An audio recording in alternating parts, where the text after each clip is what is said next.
السلام عليكم ورحمة الله، ازيكم عاملين ايه؟ يا رب تكونوا بخير وفي احسن حال.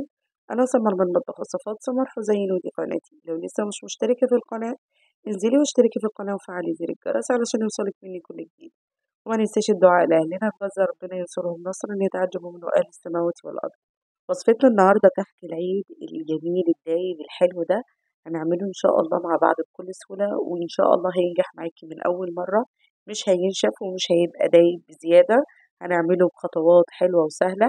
بس تابعي معايا الفيديو للنهاية وما تنسينيش المتابعة لبقية الوصفات. وكمان هنتعلم مع بعض ازاي ننقش الكحك بشكل سهل. تابعي معايا الفيديو للنهاية. عندي هنا كيلو من السمن. أنا هنا مستخدمة 3 كوبايات من السمن العادي، وعليهم كوباية من السمن البلدي. تمام، أنا مش هستخدم ريحة كحك لأن أنا بالفعل مستخدمة سمن بلدي. عندي هنا كيلو من الدقيق، عليه كوباية من السمسم المحمص. تمام. ممكن تستخدمي سمسم أبيض براحتك، بس أنا هنا بحمص السمسم. تمام. وبعد كده باجيب عجينة صغيرة كده علشان أعرف بيها السمن هل قدح ولا لأ. فالعجينة دي أول ما بتديني لون فأنا بعرف إن السمن هنا بقي سخن معايا، فأقدر أنزله على الدقيق. شايفين كده الكورة لونها أحمر. عجينة كده معلقة دقيق وشوية مية صغيرين، وابتدي أعمل الكورة دي عشان أعرف أختبر بيها السمن. أنا نازلة هنا بالسمن، شايفين بيغلي. وخدي بالك يا جماعة انتوا بتقلبوا كده عشان محدش يتلسع، السمن لسعته وحشة جدا. حاولي انتي تقلبي بالراحة كده علشان خاطر السمن سخن جدا. وكمان حاولي ان اولادك ما يبقوش جنبك علشان محدش يتأذي منهم. هنا طبعا حسيت ان نسبة السوائل، نسبة الدهن عالية جدا، فانا ضفت لها شوية دقيق. تمام، على كيلو دقيق انا استخدمت كوباية تاني من الدقيق. وهرجع واقول كل مرة ناخد بالنا ان الدقيق بيختلف نوع من التاني. تمام. فانا هبتدي اشوف كل ما هحس ان هي نسبة الدهن اعلى، هضيف شوية دقيق بالتدريج لغاية ما اثر السمن يختفي معايا، او مش يختفي، يعني تبقى العجينة مظبوطة. تمام. انا استخدمت الاول كيلو دقيق وبعد كده استخدمت عليهم كوباية تاني. وممكن انتي لو دقيق مش بياخد سوائل ممكن تستكفي بكيلو دقيق بس.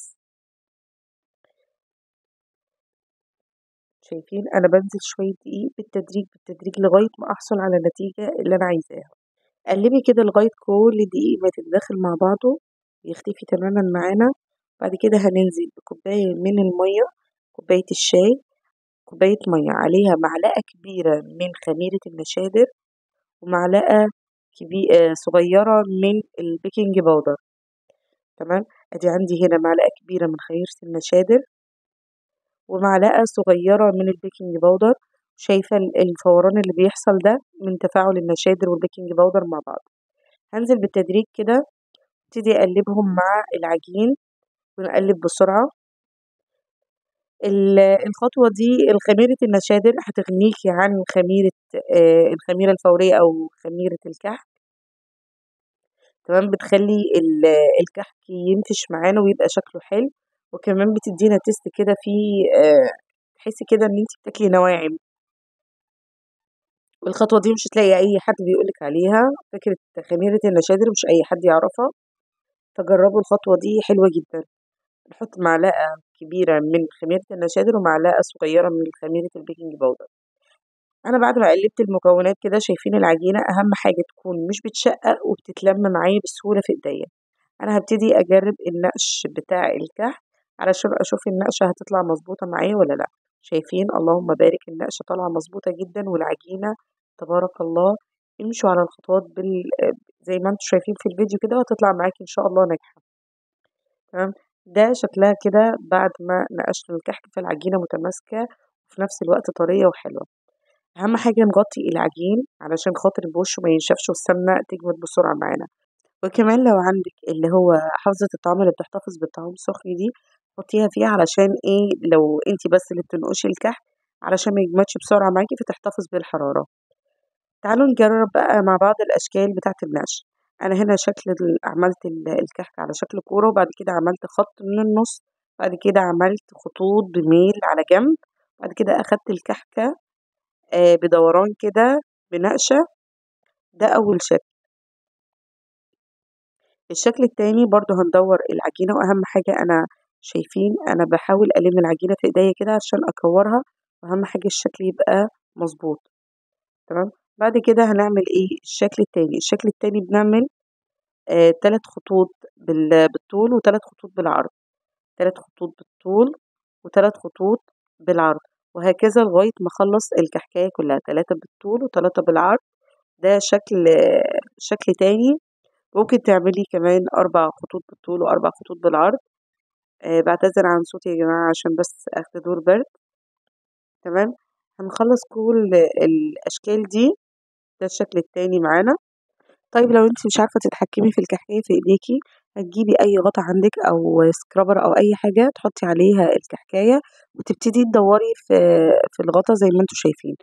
ده الشكل هو اللي إحنا عملناه 3 بالطول و3 بالعرض. الشكل ده شكله تحفة جدًا، بيبقى شبه بكرة الخيط بتاعة الخيط الصوف، شايفين؟ بعد كده باخد الكحكاية داير ما يدور كده بالمنقاش. تمام. زي ما قُلنا إحنا نبتدي نشكِّل العجينة كويس الأول بإيدينا، وبعد كده بنلفّها حلو، وهنعمل الشكل التالت. هنا أنا الشكل التالت ده هاعمل خطوط على الجنب اليمين بميلة. تمام. وبعد كده هاخد خطوط لفوق برضه بميلة، اللي هو شكل 7، 8، شايفين؟ بعد كده هانزل لتحت برضه بميلة، شايفين؟ بعد كده هاخد الكحكاية كلّها داير ما يدور كده بالمنقاش، شايفين؟ ده الشكل التالت. تعالوا نعمل شكل ورق الشجر.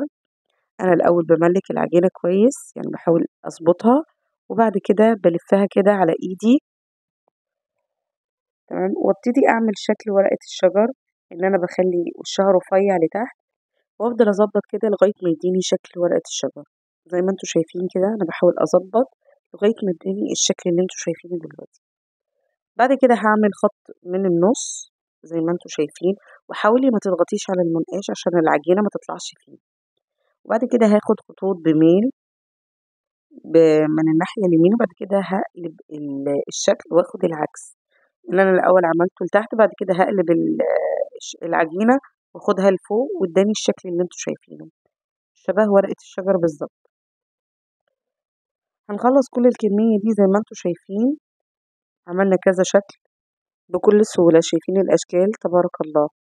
طيب هنخلّص كل الكلام ده ونخلّص كل العجين الموجود معانا، وطبعًا نكون مسخّنين الفرن قبليها، وندخّله على الشبكة في النُص عشان يخرج معانا بالشكل ده. وطبعًا النار تكون متوسطة، شايفين؟ أهم حاجة ما نلمسش الكحك يا جماعة وهو خارج من الفرن، نسيبه يبرد تمامًا علشان طبعًا نسبة الدهن بتبقى عالية جدًا فهيبصّم معانا وهيبقى شكله مش لطيف. بعد ما يبرد تمامًا تقدري تمسكيه، ويا ريت نسيبه يومين 3 كده حتى نرش عليه السكر. طبعًا ده بعد ما خلّصنا، شايفين الشكل واللون طالع تحفة. تابعي الخطوات للنهاية وهيطلع معاكِ كحك دايب وسهل جدًا وهتحترفيه وكأنِك بتعمليه ليكِ ألف سنة. طبعًا هنبتدي نرُش السكر، أنا سِبته ليلتين كاملين، ما حاولتش إن أنا أرُش عليه السكر، ويُفضّل كمان إن أنتِ ترُشّي السكر أثناء التقديم، وده الأفضل علشان خاطر طبعًا السكر الكحك بيشرب السكر خالص فبيمتص السوائل اللي موجودة فيه. طبعًا لو وصلتِ معايا لنهاية الفيديو ما تنسيش اللايك والشير والاشتراك في القناة وتفعيل زر الجرس علشان يوصلِك مني كل جديد. كل سنة وأنتم طيبين وعيد سعيد عليكم. السلام عليكم.